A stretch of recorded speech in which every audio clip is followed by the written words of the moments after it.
So let's start. Welcome to everyone who's actually here, and if there are anyone at the stream, welcome to you too. My name is Klara Vatn. I'm head of design in Spacemaker, and I'm going to talk about a bit about Spacemaker first, so you will know what it is, and also about our journey from a startup to a scale up, and what we learned so far developing a product. So Spacemaker, what we do is that we develop a digital tool for urban planning and development. And we are a Norwegian startup founded in 2016. We have headquarters. Main part of us are situated in Oslo, but we are also having offices in Stockholm, Helsinki, Copenhagen, Amsterdam, Paris, Boston, and Barcelona. And 1 year ago, we were so successful, so Autodesk just wanted to acquire us. And for those who doesn't know Autodesk is a very, very big what do you call it? Developer that makes a lot of programs with 3D modeling, like AutoCAD and Revit and Maya for the film industry and stuff. So they're a really, really big global company. But enough about that. Now about the start and why we started Spacemaker. It is because 90% of future global population growth will take place in cities in the future. So that will add another 2.5 billion people to the world's cities by 2050. And yeah, that's great. But then we have two dilemmas. Number one, our cities are nowhere near ready to meet that urban explosion. And then you can say, okay, then we just build bigger cities then. No, we can't, because then the wildlife and will have no place to live, and it will take too much time to commute, and we will have no place to grow food, and so we have to have that growth within existing city boundaries. And that is one dilemma. Number two dilemma is climate change. And did you know that 40% of the carbon emission in the world comes from cities or buildings? Anyone? That's quite much. So that is both like building the buildings and also the life of the building with energy, use, etc. So here we have a big opportunity to actually do something for the world. So that means both, because this reality happens now. I don't know how it's actually going to be affected by COVID. These numbers are from pre-COVID. But we still have to build faster, and we have to then build smarter to be able to have more buildings, but with the same or better living qualities. And we have to build them more sustainable. So, okay, how we do that? The ones who get this big task of building our cities are like developers and architects and city planners, and they are like in the middle of a just big complex problem space where they then have regulations, they have a lot of qualities or parameters that are also often contradicting kind of solving. For example, if you build, maybe you get sun and noise from the same source, and you want a lot of outdoor area, but you also want to build dense, of course. You have to be able to turn a fire truck, and yeah, it's just a lot of things that that you have to consider when developing a site in the city today. So, how can we help? Because then you have like you sit there with a 40. Like a mathematical problem with 40, 50 unknowns. Where to start? Can we help them? Yes, maybe we could have helped them with digital tools. But construction, yeah, what would you say? Let's say that is a slow-moving and resistant to change, this industry. It is actually the least digitized sector in the world, still using many of the same methods that was like deployed in the 19th century.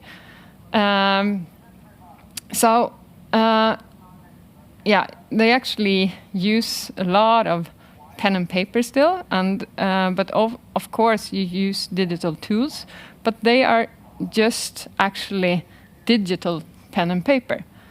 It doesn't help the user to actually solve these big, complex problem. You just have to, you draw it and you see, okay, that's what you see. So the user then use this process for, like you taking one problem or one thing at a time. So you build and see how is the sun on this placing the buildings like this. How much area do I get? And then you can look at another thing, and then you look at another thing. It's a traditional waterfall process for those of you who are in the IT industry. So what we want is to actually be able to work more iteratively. It's like going from the waterfall process to work iteratively. So if you do something, you have a suggestion how this could be done, then you get a lot of answers from the beginning. Okay, this is how it. This is how the sun is going to be, the noise situation, will the fire truck be able to turn, how are the green areas here, how do you see the Eiffel Tower from the balcony? So if you can answer those questions from the early beginning and then iterate and do changes, that is what we want to provide to solve this problem for the architects and developers. What we do then is that we in Spacemaker we believe that almost every problem can be or quality or what you want to obtain can be translated into math. So, for example, noise can be translated into math. That is very complicated, but it can. Fire truck, yeah, that can. Aesthetics, I don't know, maybe. It's about heights and diversity. Maybe we can do that in the future. But we believe that we can translate it into math, and that was what we started to do in 2016. And we built our product on an AI engine where the user were able to put in all their constraints and wishes and of course the world, the context of their site into a big AI engine that actually computed all this and developed or suggested billions of solutions, or went through, generated billions of solutions, and spit it out the best ones for the user to look at. Okay, here's your site. This is what you could do for it, and this is how the qualities are for this site. So you can get detailed analysis on a lot of different solutions, and the user can then, instead of just sitting, maybe doing 1 or 2 or 3 solutions, they get a lot of solutions to get inspired by and see how you actually can solve this site in the best way. So you got a lot of solutions. So is the problem solved now?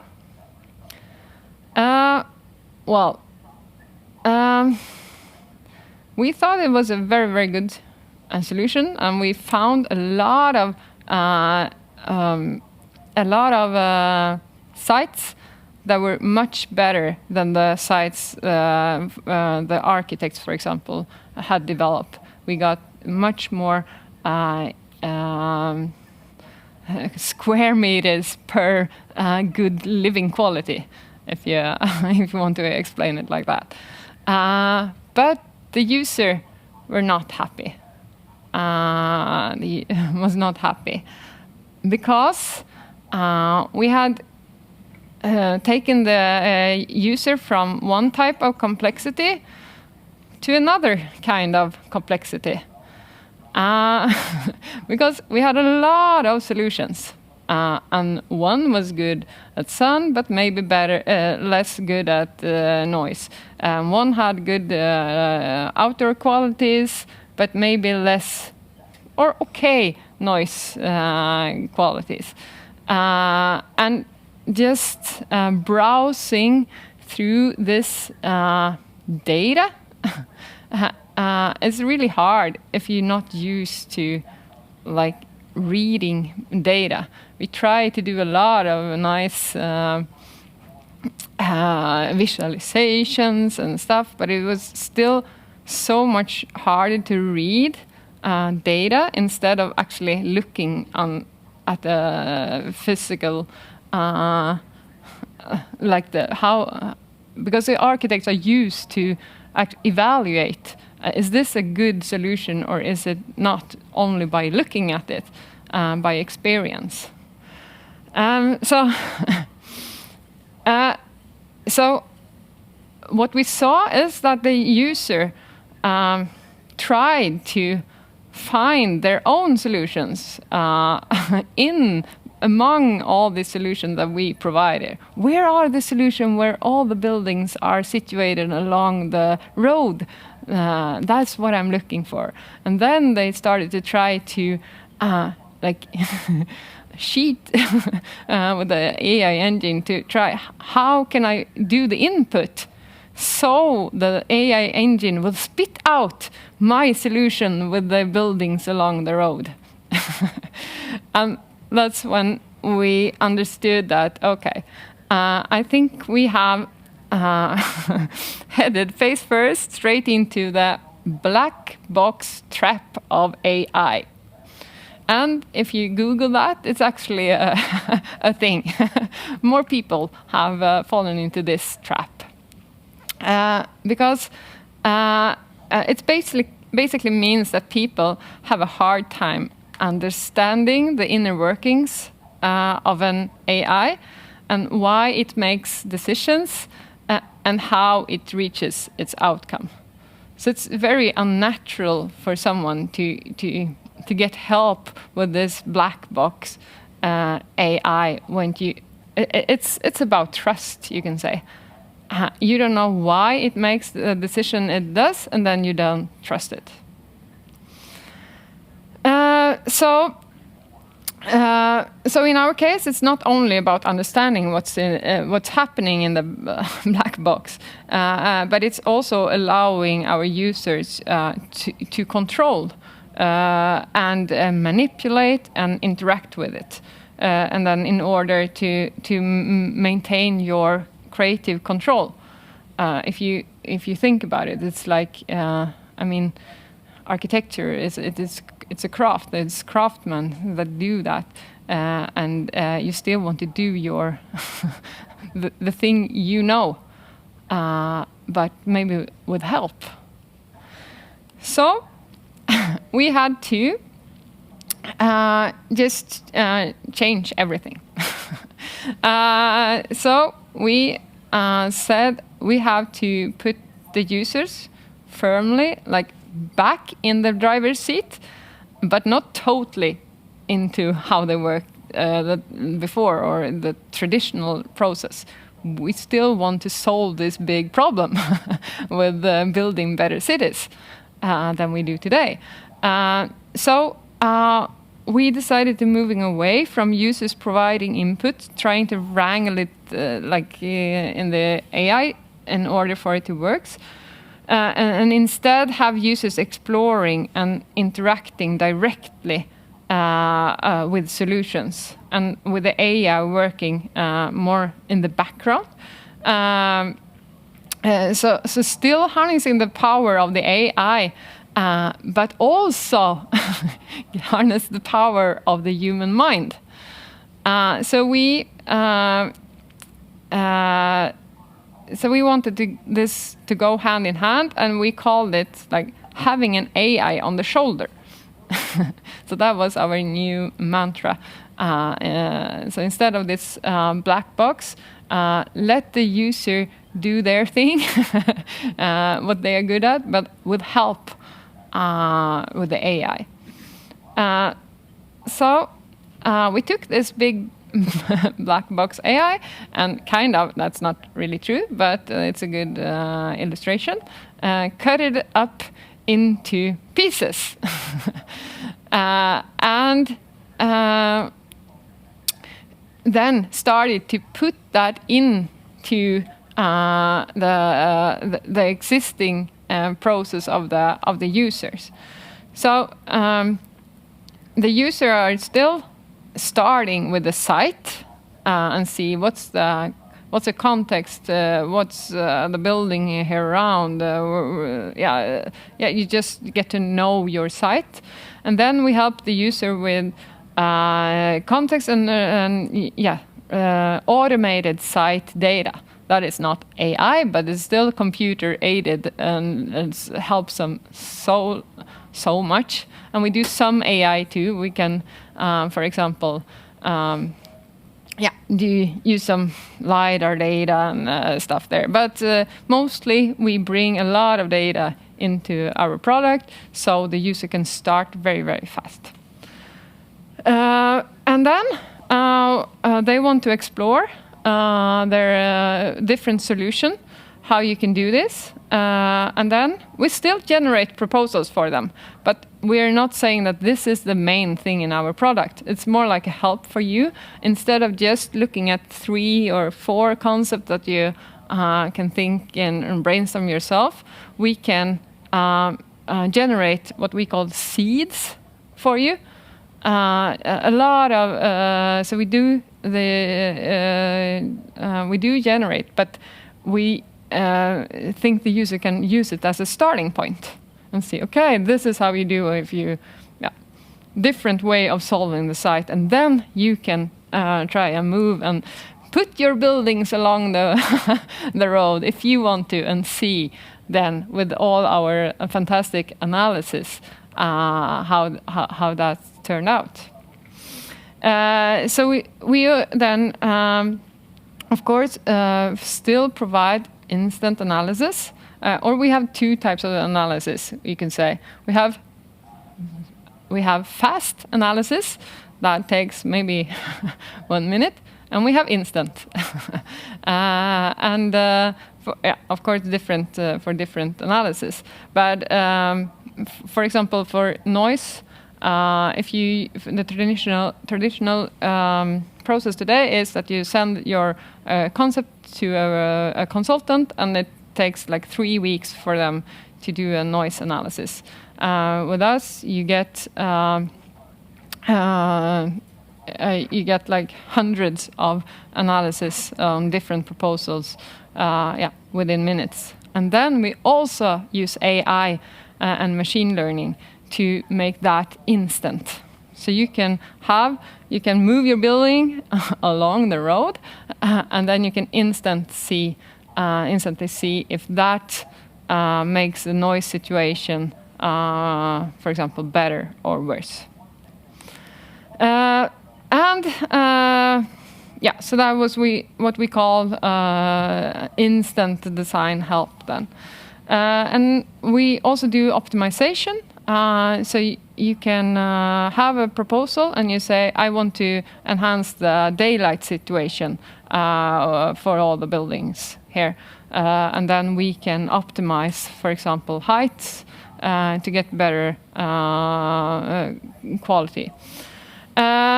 And we have been looking into if we can also challenge the users' solutions to say, okay, a very nice solution here, but maybe we have a better, if you just do this and this, it would be much better quality here and there. That is a very, very tricky thing to do. You can fall into the Clippy trap, if you remember. So we haven't solved this yet, I would say. And of course, we have everything else that goes with the SaaS, software as a service product. We have that you have collaboration and you can work real time. Almost all the programs architects use today are desktop products. So just being in the cloud makes it so much easier to collaborate and have a much more efficient process. So,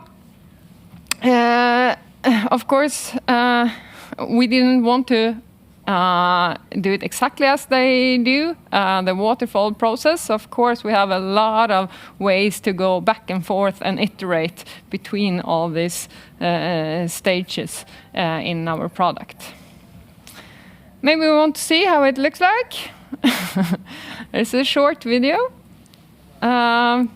You start with your site here in Paris. Oh, it was music too. So you get terrain and all surrounding buildings, and you can smart draw or you can draw yourself and get a lot of different solution up. Or you can generate, as I said, here and then start just. I can generate on different on different parts of it, and then you can see fast analysis on sun, and this is noise. You can see how the different apartments does.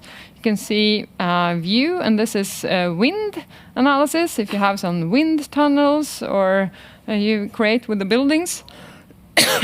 And here is how you can plan the interior. And here is the height optimization. And you can also set different functions for the different buildings. And here is how you can compare and manage all your process and the different solutions you are doing. Very fast. So what's really interesting about this is that the users are really, really happy. Now they're in control, and we get so much more user feedback, better user feedback. We are still improving, of course. There's so much to do. But what is interesting in this history, and maybe interesting for you to hear, is that we saw that this problem, that we had a product that no one actually could use. say it like that, even though we were very proud of the product. And we realized that, and we released the first version of the new product. It took 8 months. And I have been working in a lot of different organizations, developing organizations, and it could never had happened in those organizations. So it's something unique in how we are structured and how we are working that actually made this happen. And I also want to say that it's not that when we first realized that we had a problem, that it was like, yeah, we just have to do it like this. In this 8 months, we also had to find out how we should do it.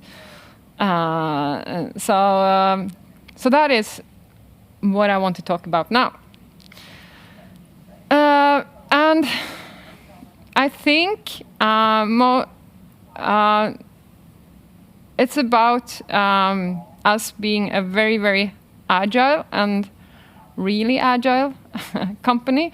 It's founded by people who've been working or in other organizations and learned a lot how to do things and how not to do things.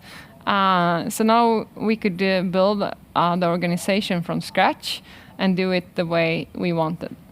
And the most important thing is to put both insight and decision making where it belongs, and that is in the product teams. So we have, of course, cross-functional product teams, but that is also what we have.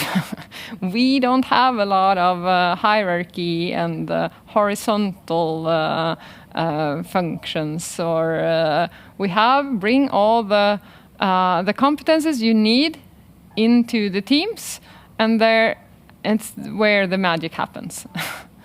So a typical team can be 2 or 3 data scientists, 2 or 3 developers, and 2 designers. In the start, we have an architect, and then I mean not a IT architect, but a building architect. And also we brought a customer success manager in the teams to get user feedback directly into the teams.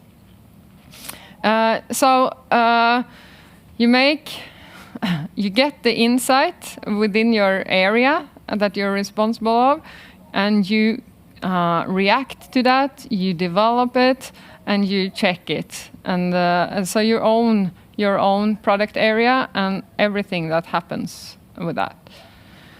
And also, very big thing in our company is that we have a very, very important trio. We don't have one product manager that's like leading the team. We have a trio of leads, and that is technology, design, and product. And all these are equally important in finding what features we are going to build and prioritize how to and when to build them.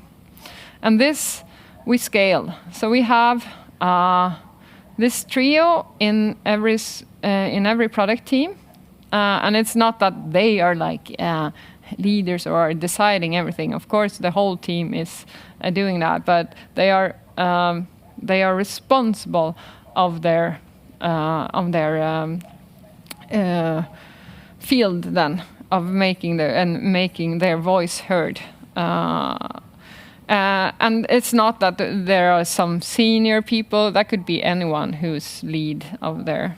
And then we scale this to, we have product teams into blocks. And also there you have these 3 competences that are responsible of the block.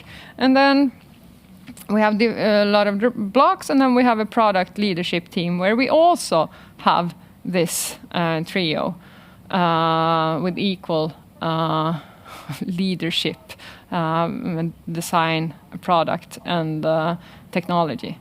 And this works very, very well, I would say.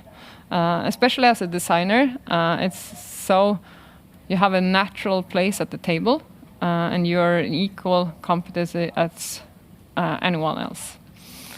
And you get a very, very natural concept development or development process with all the competences through all the process.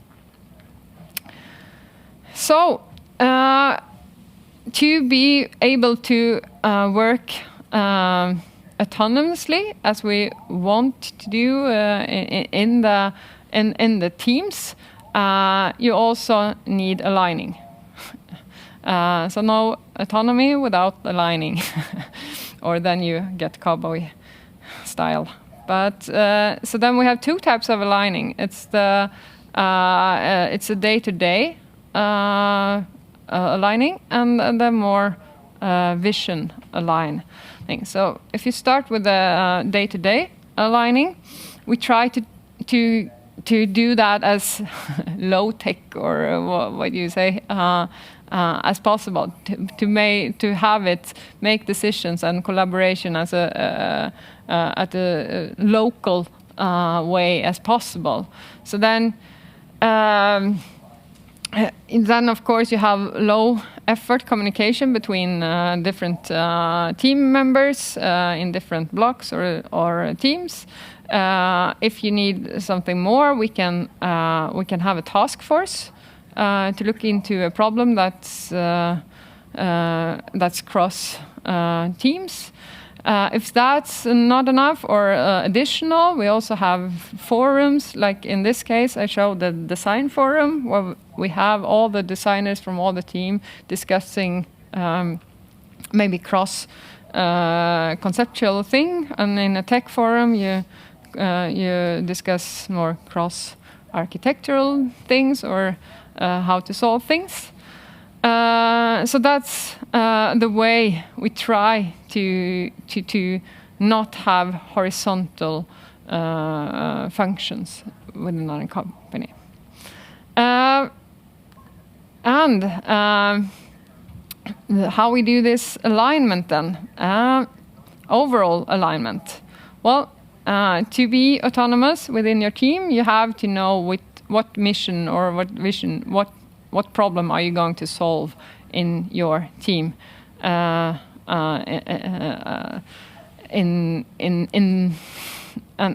what time do you have to solve it? So what we do is in this time we had four times a year we have a planning week where no one worked with what they used to work with, just leave everything, and you bring in every team, and also the customer success team and the business team and the product teams brings into the week their worldview. And that's what have we learned this period? What do we have to change? How are the users doing? And you bring all this from all the teams into this planning week. And where you discuss, okay, what do we have to change? What is our new mission? What is our new goal for the next quarter? And that means that everyone has an ownership of what's actually need to be done or need to change direction. And we also then change our organization according to the new goals and missions. So if we see that the teams, now we have one team doing this, but this is not in our goals anymore, then we have to change the team, build new teams and move people around because we need more people here and there. So that means that in the start, people were used to like changing team maybe once or twice a year and working on totally different things. So just to have a example here is at the time when we saw that we needed to change, go from this black box AI to the to the shoulder AI, then I don't know if it's really easy to understand here, but it's just the change. These are the teams we had from before. It was set up and it was generate and optimize. So we changed that, and we needed, say here, refine and import and explore layout. We have to find out after 6 weeks that we had to do, and then so the organization changed more after the product we needed to build, instead of that the product actually was a mirror of our organization. So, which is a problem I have experienced in other organizations. So that's how we kind of we got new teams, getting new missions, try to solve this. How can we make the user more in control? How can you iterate? How can we had to make a whole new drawing tool because we didn't have that. We just generated before. How would we do that? How can you import data? How can we? Yeah. So everything this had to be solved, and then put them together, and then we released the new version 8 months later. So, 2 learnings here then. Do not fall into the black box AI trap if you are going to work with the AI in your product, and also the learnings from our organization. I don't think that would have been possible to change our product that dramatically if we weren't organized the way we are, and we still use this, and it scales very well. Yeah, I think we are on our way to product market fit and taking over the world and building better cities. Yeah. And because this is finally an event where we can meet people and see people, I wanted to not talk too long, because maybe you have questions. Yeah. The solutions you got with the first generation tool compared to the second generation tool, the users like them the more. But what about the stated goals of having better sustainability and embrace changes that users maybe knows will come, but not really know about how to do in the daily? Did you see anything there? Was the solution more like the things they had before, or was it actually making a revolution of the city space? Yeah, so for the streaming, I just repeat the question is that the solutions that we generated compared to the ones that the users are now not generating but drawing with our help, are they better if you look into especially sustainability or other qualities? I would say that the solutions they are building now are better, because I think even though we were analyzing and consider a lot of qualities, or we could never consider everything. So I think that this thing of combining what we are consider with the thing that the architects or developers are considering, combining those two makes it even better than the solutions. I would say that, yeah. So, but on the paper, in theory, probably our solutions looked better. Maybe the sun stats were actually better, and but I think in the real world, the ones that we are making now are better. Yeah. Do you use any of the alterations from the user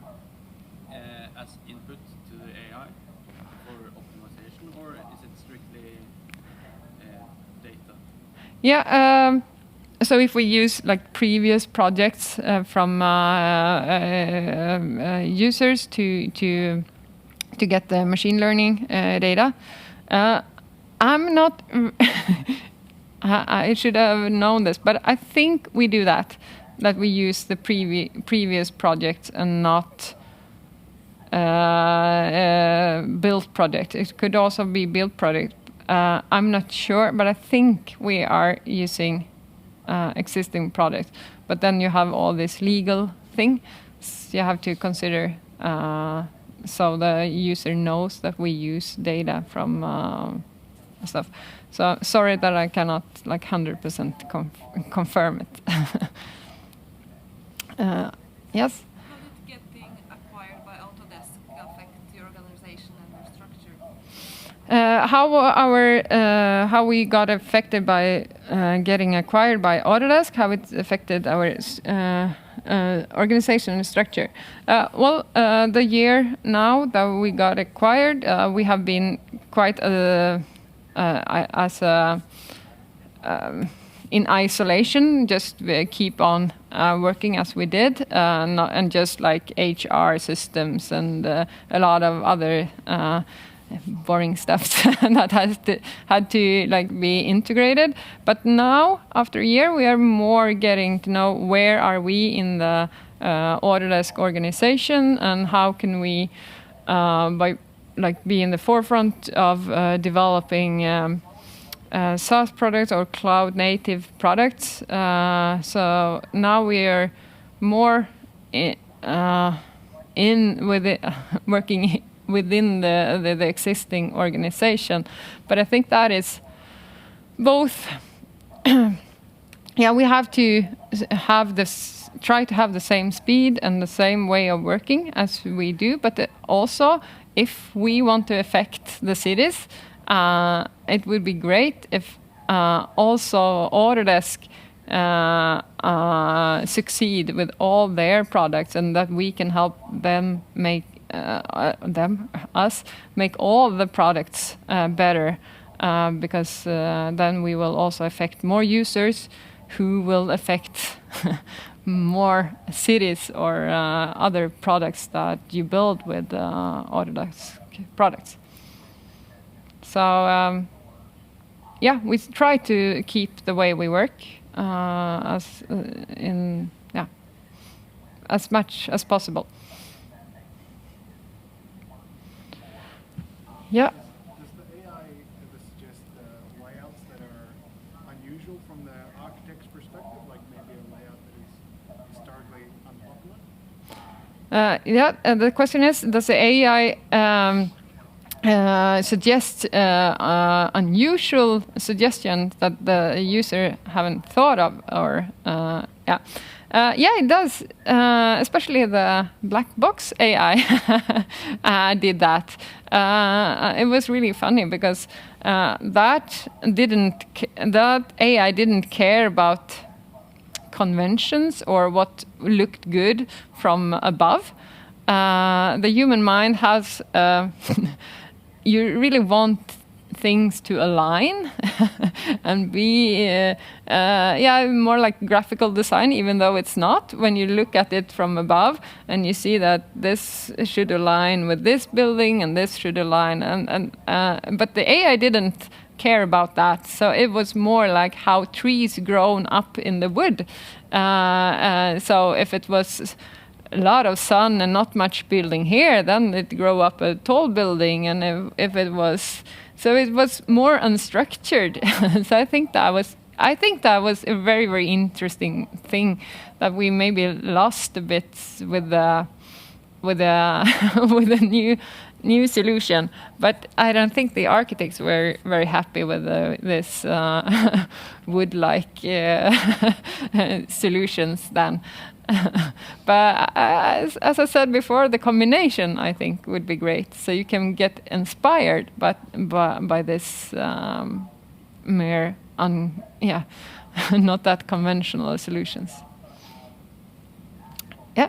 Sort of a follow-up question to that. Do you feel that architects are very stubborn when it comes to their field, or do you feel that they can sometimes be for instance, that's a great example, because I mean, why should it matter that things look good from above, right?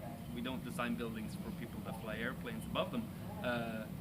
But do you feel that architects are stubborn and they don't want to change the way they do things, or do you think that Spacemaker is actually like changing minds within for architects? So the question short is if architects are stubborn and don't want to change. I don't think they are more stubborn than anyone else. I'm also stubborn when people are going into my field, want to say something. But I still think that Spacemaker has the best fit for early adopter architects, the ones who can look. I think it's more, maybe not so much about what kind of solutions they are building, but maybe the way they are working. If it's a lot of architects who have seen the problems, and not a lot, but some of them, the early adopters, have seen problems with the way you are working, and that it's not sustainable of having such a slow and costly and not quality-focused process as you have now. And a lot of them want to change them, but they haven't had the tools to actually do that. So I think that is more important, to have and to see people taking our product and hack it and just work it the way they have always wanted to do. So I think that is more important thing. And sometimes they are right that sometimes maybe the building should align or should be in the same height, or I don't know. So they are also right about that. One question: the concept of blocks and 2 to 3 developers and stuff like that, was that something you already had in developing the black box, and then you changed that and you got the AI on the shoulder instead, or was that a vital part of making the change, setting up the blocks? So the organization, how much that changed? I mean, was that a facilitator of being able to do it in 8 months? Yeah, I think the ability that we could change our organization, that was because of the way we were set up. So the blocks, for example, we just did them because we needed them there and then. But it's not that we had the structure and this is how we just fill and this is how we are going to grow that structure. So we have a very agile structure, and we just structure ourselves in the way so we can obtain the goals of that period. Okay. Kind of. I don't know if that was answer of your question. Well, let me ask you another way. Then. Yeah. Did you have blocks in the same way when you were developing the black box? Okay. Previously. Yeah. So you mean the blocks with the different teams? Yeah. Yeah. No, we didn't have the blocks. We didn't have the blocks when we did the black box AI, because then we were also a smaller organization. So it was when we grew that we saw that we just needed some more alignment stuff going on, not having like just 12 product teams just floating around. We just needed bit more structure, but we have kind of we call it minimum valuable bureaucracy, that we try to keep those bureaucracy or hierarchy as low as possible. But sometimes you need more structure. Yes. More questions? Yeah. In the beginning, you mentioned aesthetics. Is there any aesthetic functions? Like, is there fitness functions for evaluating the aesthetic, the pleasantness, the beauty of a block in the AI engine? The block, then you're talking about the building block. So the question was if we consider aesthetics, and the answer is no. It was just an example of things that we think that everything could be translated into mathematics. Have you considered implementing like aesthetics in the AI engine? If we have considered to implement aesthetics, we have not, because it's so much else that we can do before. A lot of sustainability analysis or whatever that the architect cannot do. So we try to do those analysis first that the human mind are not that good at. So then maybe later, maybe we can. I also think that we can bring in a lot of data, like mobility data or criminality data, for example, and look at how does city or city structure looks like where you have a lot of criminality, and we can see, oh, is there a system here, or mobility? How should you do that to have a what do you call it, lively area? How does the structure of the buildings looks like, or the infrastructure looks like then, for example? So I think this combining data and see how with the cities, and then help get a knowledge base that is more based on data than on just feelings, for example. Yeah. I was wondering if there were any particular challenging visualization issues you had to deal with, since when you're doing a lot of data processing, but you also have to communicate that to the architects. Was there some challenge where you go, okay, we know we're getting good results, but we need to communicate that better? Yeah, so the question is if we had some challenges, visualizations challenges that was hard to communicate to the user. Yes, I think everything is hard or has to be very well thought through, because you affect the user, how you actually present data. One thing is, for example, what is good and what is bad. That is, for example, with sun, because when you compare things, and then we had like, okay, what is good and what is bad. But for sun, if you're in Spain, in southern Spain, then you probably will not have a lot of sun. Maybe you want to avoid sun on the balconies, for example. But if up north, you want to have the most sun on the balconies. So that is one thing. And now we try to avoid just not to say what is good and what is bad, so the user can more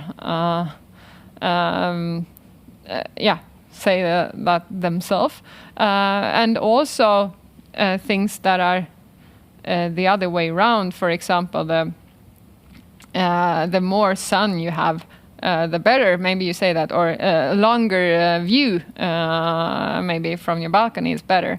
But then the more noise you have, then it's worse. It's reversed. So how to if you visualize that it's better the more it is, then you have the reverse. It's a lot of dilemmas you just come up with. And a lot of other things that you visualize, because the user has to be able to trust what they see and not make false decisions because of what we are showing. Yeah. So as far as I can understand, Spacemaker is mainly a tool for architects, right? Have you ever... And developers. And developers, yeah. Have you and some engineers. Yeah. Have you ever considered making it larger scale for urban planning? So the question is if we have considered to make it larger scale for urban planning. And the answer is yes. We have considered all the verticals. It's like, are we going, because now we are mainly in residential housing, should we go office, or should we also go for infrastructure, both within the building and maybe infrastructure of like roads and the whole cities, and more city planning? I think you can use Spacemaker for quite big areas, but it's not optimized for it. So we have some municipalities using Spacemaker, and then 4 bigger areas, but it's not optimized for it. So that is one way we can go, and we can go into detail. Maybe you should do the plumbing or whatever, and help people with that. And so there's a lot of verticals, and then also we have also geographical vertical, because there are very different typologies and different requirements and different qualities that are important in different markets and different regions in different countries. So that is also and one vertical we have to look into, how much can we support. But now we are trying to do our instead of us supporting everything in every market, we are trying to make our product customizable, so you can do your own typology, your own houses. You can have your own analysis settings and say what you think is important, how you want to calculate the inside area of a room, for example, because it's different in different markets and we can not support everything. So that is something we are doing right now, trying to make it more and more customizable, the whole product.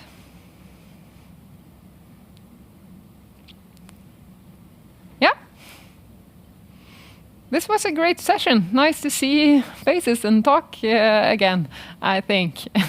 And I hope if there were someone looking at the stream that you had a good session too. Thank you.